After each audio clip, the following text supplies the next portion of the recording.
வாழ்க்கை பயணத்தில் இலக்கு என்ற ஒன்று உண்டு. அதே நேரத்தில் வழியில் பல சூழ்நிலைகளும் உண்டு. Fix your focus. அன்புக்குரிய சகோதர சகோதரிகளே, இன்றைய நற்செய்தியில் ஆண்டவராகிய இயேசு கிறிஸ்து பேதுருவை பார்த்து இருவருக்கும் நடந்த உரையாடல், அதுவும் தண்ணி மேலே, படகு மேலே தண்ணி மேலே நடந்த உரையாடல் இது.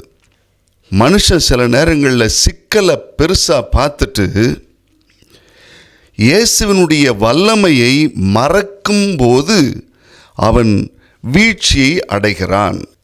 இயேசு கடலில் நடந்து வருகிறார். இவர் இயேசு என்று அறிந்து, ஆண்டவரே நானும் நடந்து வரட்டுமா என்று கேட்கிறார். வா என்று சொல்கிறார். உடனடியாக பேதுரு தன்னுடைய பாதுகாப்பு மண்டலத்தை விட்டு, சேஃப்டி ஜோன்னு சொல்கிறோம் இல்லையா, படகு, அந்த பாதுகாப்பு மண்டலத்தை விட்டு வெளியில் வர்றார்னா இயேசுவை நோக்கும் வரை மனித ஆற்றலுக்கு அப்பாற்பட்ட வல்லமை நடக்கிறது. இயேசுவை நோக்கி போகும்போது மனித ஆற்றலுக்கு அப்பாற்பட்ட வல்லமைகளை பார்க்க முடியும்.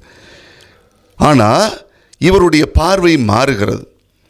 இயேசு தன் கையை நீட்டி அவரை தூக்கி விடுகிறார்.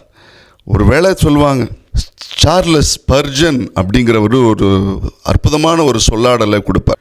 உன் பார்வை இயேசுவின் மேல் இருக்கும்போது நீ அலைகளின் மீது நடப்பாய். உன் பார்வை அலைகளின் மீது வந்தால் நீ மூழ்கி போவாய் என்று சொல்வார். பேதுரு தண்ணியில் மூழ்கினாலும், ஆனால் தண்ணியில் நடந்தது யாருன்னா பேதுரு மட்டும்தான். விவிலியத்தில் அது மட்டும்தான் இருக்குது. உளவியலில் சொல்லுவாங்க, பார்வையை மாற்றாதீர்கள். சிக்கல்கள் பெரிதாக தோன்றினாலும் இயேசுவின் மீதான கவனத்தை நீ கரெக்டாக ஃபிக்ஸ் பண்ணு, அப்போ தான் நீ வாழ்க்கையில் மூழ்கிவிட மாட்டாய் என்று. நிறைய நேரங்களில் அலைகளை பார்த்துவிட்டு நாம் கடலுக்குள் மூழ்கி போகிறவர்களாக இருக்கிறோம். இயேசுவை பார்த்துவிட்டு நாம் பிழைத்து கொள்கிறவர்களாக மாற வேண்டும்.